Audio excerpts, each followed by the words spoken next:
नारायणं नमस्कृतं नरं चैव नरोत्तमं देवी सरस्वती व्यासं ततो जयमुदीरयेत् नष्टप्रायस्व भद्रेषु नित्यं भागवत सेव्या भगवती उत्तम श्लोके भक्ति भवति नैष्टिकी कृष्णाय वासुदेवाय देवकी नंदनाय च नंदगोपकुमाराय गोविंदाय नमो नमः। मुखं करोति वाचालं पंगुलंघ्यते गिरिं यत्कृपातमहं वन्दे परमानन्दं माधवं श्रीचैतन्येश्वरं श्रीगुरुदीनतारिणं। श्रीमद्भागवत महापुराण स्कंद 8 अध्याय 15। राजा बलि की स्वर्ग पर विजय। राजा परीक्षित ने पूछा, भगवान श्री हरि स्वयं सबके स्वामी हैं, फिर उन्होंने दीनहीन की भांति राजा बलि से 3 पग पृथ्वी क्यों मांगी तथा वे जो कुछ चाहते थे वह मिल जाने पर भी उन्होंने बलि को क्यों बाधा। मेरे हृदय में इस बात का बड़ा कौतूहल है कि स्वयं परिपूर्ण योगेश्वर भगवान के द्वारा याचना और निरापाद बंधन ये दोनों कैसे संभव हुए, हम लोग यह जानना चाहते हैं। श्री सुखदेव जी ने कहा, परीक्षित, जब इंद्र ने बलि को पराजित करके उनकी संपत्ति छीन ली और उनके प्राण ले लिए, तब भृगुनंदन शुक्राचार्य ने उन्हें अपनी संजीवनी विद्या से जीवित कर दिया। इस पर शुक्राचार्य के शिष्य महात्मा बलि ने अपना सर्वस्व उनके चरणों में चढ़ा दिया और वे तन मन से गुरु के साथ समस्त भृगुवंशी ब्राह्मणों की सेवा करने लगे। इससे प्रभावशाली भृगुवंशी ब्राह्मण उन पर बहुत प्रसन्न हुए। उन्होंने स्वर्ग पर विजय प्राप्त करने की इच्छा वाले बलि का महाभिषेक की विधि से अभिषेक करके उन्हें विश्वजीत नामक एक यज्ञ कराया।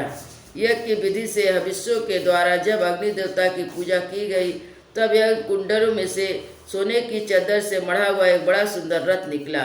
फिर इंद्र के घोड़े जैसे हरे रंग के घोड़े और सिंह के चिन्ह युक्त रथ लगाने की ध्वजा निकली। साथ ही सोने के पत्र से मढ़ा हुआ दिव्य धनुष, कभी खाली न होने वाले 2 अक्षय तरकस, दिव्य कवच भी प्रकट हुए।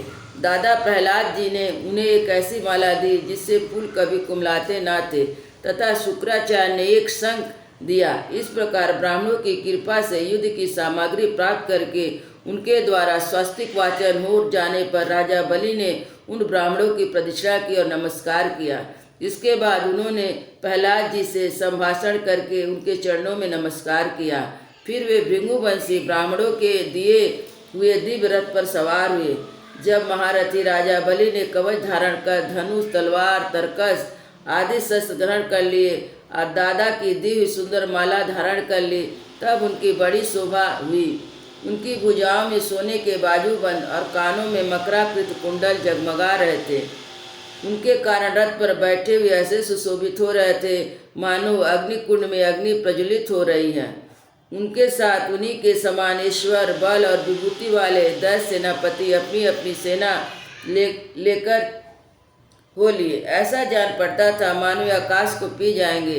अपने क्रोध भरे प्रज्वलित नेत्र से समस्त दिशाओं को भस्म कर डालेंगे। राजा बलि ने इस प्रकार बहुत बड़ी आश्रित सेना को लेकर उस समय युद्ध के ढंग के संचालन किया और आकाश अंतरिक्ष को कांपाते हुए सकल अस्त्रों से परिपूर्ण इंद्रपुरी अमरावती पर चढ़ाई की।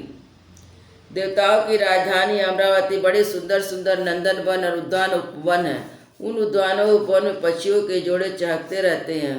मधु लोभी और भौरे मतवाले होकर गुनगुनाते रहते हैं।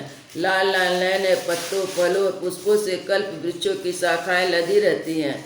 वहाँ के सरोवर में हंस, सारव, बत्तखों की भीड़ लगी रहती है। उन्हीं में देवताओं के द्वारा सम्मानित देव कन्या जल क्रीड़ा करती रहती हैं। ज्योतिर्मय आकाश गंगा ने खाई की भांति अमरावती को चारों ओर से घेर रखा है। उसके चारों ओर बहुत ऊंचे सोने का परकोटा बना हुआ है, जिसमें स्थान स्थान पर बड़ी बड़ी अटारियाँ बनी हुई हैं। सोने के किवाड़ द्वार द्वार पर लगे हुए हैं। स्फटिक मणि के नगर के बाहर फाटक है, उसमें अलग अलग बड़े बड़े राजमार्ग हैं। स्वयं विश्वकर्मा ने उस पुरी का निर्माण किया है। सभा के स्थान, खेल के चबूतरे, रथ चलने के बड़े बड़े मार्गों सब शोभायमान है। 10 करोड़ विमान उसमें सर्वदा विद्यमान रहते हैं। मड़ियों के बड़े बड़े चौराहे, हीरे और मूंगों की वेदियाँ बनी हुई हैं। वहाँ की स्त्रियाँ सर्वदा 16 वर्ष की ही रहती हैं। उनका यौवन सौंदर्य स्थिर रहता है। वे निर्मल वस्त्र पहनकर अपने रूप की छटा से इस प्रकार दीप्तिमान होती है जैसे अपनी ज्वालाओं से अग्नि। देव कन्या के जूड़े से गिरे हुए नवीन सुगंधित पुष्पों की सुगंध लेकर वहाँ के मार्ग में मंद मंद हवा चलती रहती है। सुनहरी खिड़कियों में से अगर के सुगंध संयुक्त सफ़ेद धुआं निकल कर वहाँ के मार्गों को ढक दिया करता है। उसी मार्ग से देव अंगनाएं आती जाती हैं।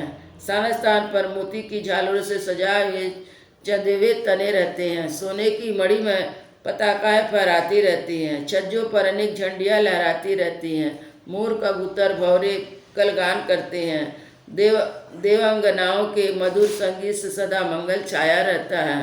शंख मृदंग नगारे ढोल बीड़ा बंसी मजीरे बजती रहती है। गंधर्व बाजों के साथ गाया करते हैं। अप्सराएं नाचा करती हैं। इसमें अमरावती इतनी मनोहर जान पड़ती है मानो उसमें अपने छटा से छटा की अधिष्ठात्री देवी को ही जीत लिया हो। उस पुरी में अधर्मी दुष्ट जीवद्रोही ठग मानी कामी लोभी नहीं जा सकते। जो इन दोषों से रहित है वो ही वहाँ जाते हैं। असुरों की सेना के स्वामी राजा बलि ने अपनी बहुत बड़ी सेना बाहर ओर से सब ओर से अमरावती को घेर लिया। इंद्रपत्नियों के हृदय में भय का संचार करते उन्हें शुक्राचार्य के दिए हुए महान शंख को बजाया। उस शंख की ध्वनि सर्वत्र फैल गई। इंद्र ने देखा कि बलि ने युद्ध की बहुत बड़ी सेना तैयार कर ली। तब उसने देवताओं के साथ अपने गुरु बृहस्पति के पास गए। उनसे बोले, भगवान, मेरे पुराने शत्रु बलि ने इस प्रकार इस बार युद्ध की बहुत बड़ी तैयारी की है। मुझे जान पड़ता है कि हम लोग उसका सामना नहीं कर सकेंगे। पता नहीं किस शक्ति से इतनी शक्ति बढ़ती हो गई है। मैं देखता हूँ कि इस समय बलि को कोई भी किसी प्रकार से रोक नहीं सकता। वे प्रलय की आग के समान बढ़ गए हैं और जान पड़ता है मुख से इस विश्व को पी जाएंगे, जीभ से 10 दिशाओं को चाट जाएंगे और नेत्रों से जलांश की दिशाओं को भस्म कर देंगे। आप कृपा करके मुझे बतलाइए कि मेरे शत्रु की इतनी बढ़ती का किस प्रकार भी दबाया नहीं जा सकता क्या कारण है। इसके शरीर मन और इंद्रियों में इतना बल इतना तेज कहाँ से आ गया। इसने इतनी बड़ी तैयारी करके चढ़ाई की। देवगुरु बृहस्पति ने कहा, इंद्र, मैं तुम्हारे शत्रु बलि की उन्नति का कारण जानता हूँ। ब्रह्मवादी भृंगुवशियों ने अपने शिष्य बलि को महान तेज देकर शक्तियों का खजाना बना दिया है। सर्वशक्तिमान भगवान को छोड़ तुम या तुम्हारे जैसा कोई भी बलि के सामने उसी प्रकार नहीं ठहर सकता जैसे काल के सामने प्राणी। इसलिए तुम लोग स्वर्ग छोड़कर कहीं छिप जाओ और उस समय की प्रतीक्षा करो जब तुम्हारे शत्रु का भाग्य चक्र पलटे। इस समय ब्राह्मणों के तेज से बलि की उत्तरोत्तर वृद्धि हो रही है। उसकी शक्ति बहुत बढ़ गई है। तब उन्हीं ब्राह्मणों का तिरस्कार करेगा, तब अपने परिवार के साथ नष्ट हो जाएगा। बृहस्पति देवताओं के समस्त स्वार्थ और परमार्थ के ज्ञाता थे। जब उन्होंने इस प्रकार देवताओं को सलाह दी तब वे स्वेच्छानुसार रूप धारण करके स्वर्ग छोड़कर चले गए। देवताओं के छिप जाने पर विरोचन नंदन बलि ने अमरावतीपुर पर अपना अधिकार कर लिया, फिर तीनों लोकों को जीत लिया। तब बलि विश्व विजयी हो गए। तब शिष्य प्रेमी भृंगुवशियों ने अपने अनुगत शिष्य से सब अश्वमेध करवाए। उन यज्ञों के प्रभाव से बलि की कीर्ति चौगुनी तिगुनी तीनों लोकों से बाहर में 10 दिशाओं में फैल गई। वे नक्षत्रों के राजा चंद्रमा के समान शोभायमान हुए।